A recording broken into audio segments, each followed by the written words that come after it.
दिल्ली के मुख्यमंत्री अरविंद केजरीवाल जी, जिन्हें दिल्ली की सर्दी में जांच की आंच से पसीने आते हुए दिखाई पड़ रहे हैं, अब परिस्थिति में एक नया आयाम जुड़ रहा है। अब तो जांच भी आंच के घेरे में आ रही है। अर्थात ये जो तथाकथित मोहल्ला क्लिनिक थी, इसके अंदर इन्होंने जांच की व्यवस्था की थी, यानी पैथोलॉजिकल टेस्टिंग की। अब जो विजिलेंस की रिपोर्ट्स आई हैं और जो विभागीय फाइंडिंग्स हैं, उसके आधार के ऊपर वो जांचें भी अब पूरी तरीके से आंच के घेरे में आ गई हैं। इस प्रकार के फैक्ट्स सामने आए हैं कि जो उनकी तथाकथित मोहल्ला क्लिनिक थी, सर्वप्रथम तो हम कहना चाहेंगे कि स्वतंत्रता के अमृत काल में आने के बाद भी देश की राष्ट्रीय राजधानी में सुपर स्पेशलिटी का कोई इंस्टीट्यूट या ऐसी कोई व्यवस्था या ऐसी कोई लैब बनाने के बजाय मोहल्ला क्लिनिक तक ही सोच सीमित थी, जो 75 वर्ष पूर्व भी थी। परंतु उसमें भी क्या हुआ, मीडिया में भी ऐसी रिपोर्ट्स हैं, कई स्वयंसेवी संगठनों ने भी इस विषय के ऊपर ध्यान आकर्षित किया था और जांच में भी आया कि एक दिन में 500 पेशेंट देखे गए हैं। अधिकतम संख्या 533 है, जबकि जो औपचारिक समय है मोहल्ला क्लिनिक का, वो सुबह 9 बजे से 1 बजे तक है। अब आप इमेजिन करिए कि 9 बजे से 1 बजे तक 4 घंटे में कितने मिनट हुए, 240।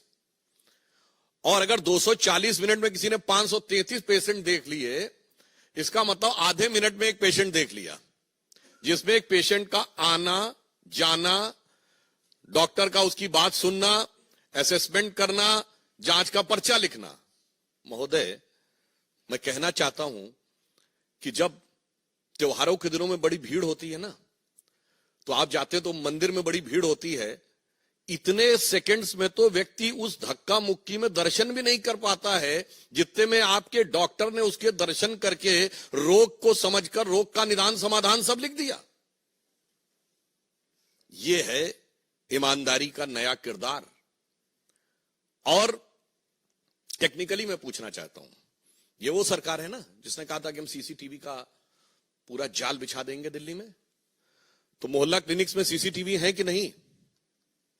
और अगर हैं तो उन मोहल्ला क्लिनिक में उस डेट की सीसीटीवी फुटेज दिखाइए कि 533 लोग कहां लाइन लगाए हुए थे। क्योंकि मोहल्ला क्लिनिक तो छोटी छोटी स्पेसेस में है ना, तो 533 लोग अगर आए तो सीसीटीवी फुटेज में होना चाहिए ना। बस यही सब चीजें हैं जिसकी वजह से जांच की आंच से घबरा रहे हैं। और इसमें जो प्रोसीडिंग्स में बात आई है, मैं कोट करना चाहता हूं कि necessary discipline proceedings may be initiated against the project director OLS outsource lab services। महत्वपूर्ण बात यह है कि ये सरकारी एजेंसी नहीं कर रही है, ये सब आउटसोर्स है, यानी प्राइवेट एजेंसीज को जांच दे रखी है। And others of the OLS branch for non-compliance of the directions of the Honorable LG which could have led to the loss of exchequer। यानी अब यह संदेह है कि वहां वो मरीज ही नहीं थे जिनके नाम के ऊपर बिलिंग रेस करके टेस्टिंग करा दी गई। A detailed vigilance inquiry may be conducted to bring out the quantum of loss of the exchequer to the collusion of the director and support staff with the private agencies। अब जो उपराज्यपाल महोदय ने ये लिखा है और ये पब्लिक डोमेन में है, मीडिया में, उसके बिंदु क्रमांक 33 पे देखें तो लिखा हुआ tens of thousands of tests were recommended prima facie to the ghost patient, यानी जिनका अस्तित्व ही नहीं था। यही अंतर है। हमारे प्रधानमंत्री श्री नरेंद्र मोदी जी के द्वारा हर चीज डिजिटली ट्रांसफर होती है, इसीलिए ये लोग आधार का भी विरोध करते थे, क्योंकि यदि व्यक्ति का आधार कार्ड है और डिजिटली उसके अकाउंट में ट्रांसफर हो रहा है तो उसमें किसी भी प्रकार का झोल होने की संभावना नहीं है। पर यहां पर फिर empirical data proving entry of the fake mobile numbers, blank mobile numbers of the fictitious patients, fake attendance of the doctors and fictitious data of the patient established with a widespread corruption, manipulation of the documents, forgery of the record with the sole intention to loot the government exchequer and extended under the benefit of the private parties operating at AAMC as well as the dispensaries, polyclinic and hospitals of the Delhi government। यानी अब ये बहुत साफ हो गया कि पहले आपने मोहल्ला क्लिनिक बनाई, फिर उसमें जांच, पहले मामूली जांच होती थी, फिर बड़ी जांच की व्यवस्था की, फिर वो सब आउटसोर्स कर दी। यानी कुछ कुछ वैसा ही जैसा शराब घोटाले में हुआ था, कदम कदम रफ्ता रफ्ता बढ़ाते हुए, और फिर उसमें फेक पेशेंट्स और फेक बिल रेज करने की बातें मीडिया में आ रही हैं। यानी अभी तक तो दारू का घोटाला था, अब दवा का घोटाला भी हो गया। यानी दवा और दारू दोनों में घोटाला करके कौन दिखा रहा है? स्वघोषित भारत रत्न विभूषित, जिन्होंने अपने को ही भारत रत्न दे रखा है, कट्टर ईमानदारी का।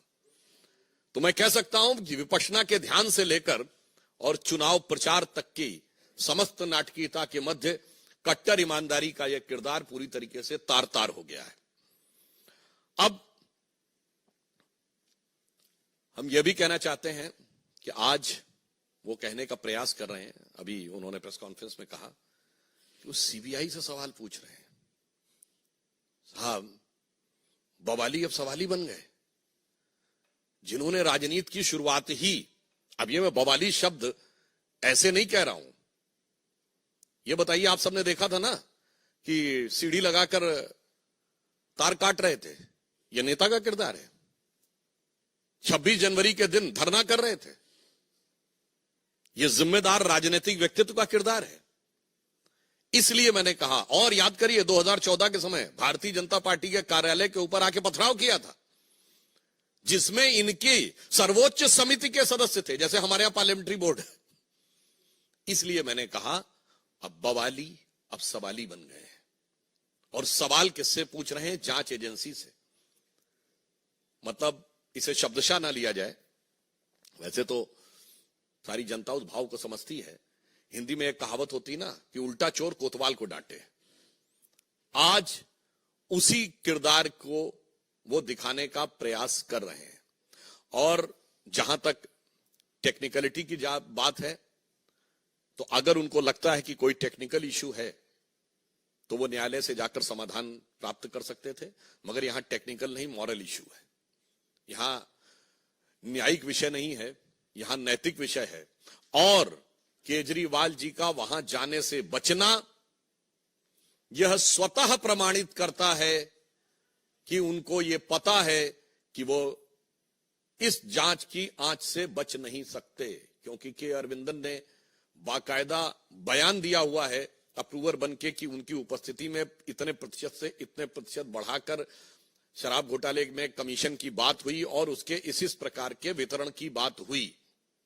उन्हें यह बात पता है, इसलिए यह मैं कह सकता हूं कि यह उनकी गलती की स्वीकारोक्ति है। By consistently avoiding to appear before the agencies is nothing but is an tacit acceptance of his legal fault.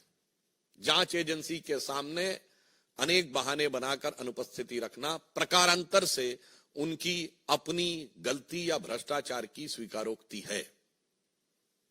और पुनः यह एक विचित्र भ्रष्टाचार का मामला है, जिसमें जांच शुरू होते ही पॉलिसी विड्रॉ कर ली गई थी, और पॉलिसी विड्रॉ करने के बाद उसको डिफेंड किया जाता है मीडिया में आके। आपने ऐसी, ये है नई राजनीति, ये नई राजनीति का किरदार है। जो कहते हैं कि आज ही उनके प्रवक्ता बोल रहे हैं कि हर हाल में वो रहेंगे, हम ये नहीं कह रहे हैं। उनके ऊपर क्या कार्रवाई होगी ये जांच एजेंसी की रिपोर्ट के अनुसार न्यायालय तय करेगा, परंतु हर हाल में रहेंगे ये शब्द बोलने का अर्थ होता है कि मतलब आप कहीं पर भी रहेंगे। यानी अगर कानूनी कार्रवाई भी हो गई, यदि किसी कारणवश वो यह परिस्थिति उत्पन्न हो गई कि आपको अपने साथियों के साथ वहां पहुंचना पड़ा, तो आप वहां से भी कह रहे हैं कि आप शासन करेंगे। मतलब मुझे ऑन द लाइटर नोट याद आता है, जब ये जेल जाने का विषय आता है तो बहुत आरोप लगाए जाते हैं हमारे ऊपर। और श्री लालू प्रसाद यादव जी तो 1997 में जेल चले गए थे, तब तो भाजपा की सरकार कभी नहीं आई थी। और मोदी जी उस समय तक तो भाजपा के शायद राष्ट्रीय महासचिव ही थे, और अमित शाह जी का तो शायद बहुतों ने नाम भी नहीं सुना होगा उस जमाने में। वो आरोप लगाते हैं 2014 के बाद। पर मुझे याद आता है उस समय पत्रकारों ने पूछा था, आप लोग जाके चेक करिएगा लालू जी से, कि आप अब कैसे शासन चलाएंगे? तो कहते जलवेश चलाएंगे। तो उन्होंने पूछा मतलब क्या जेल से?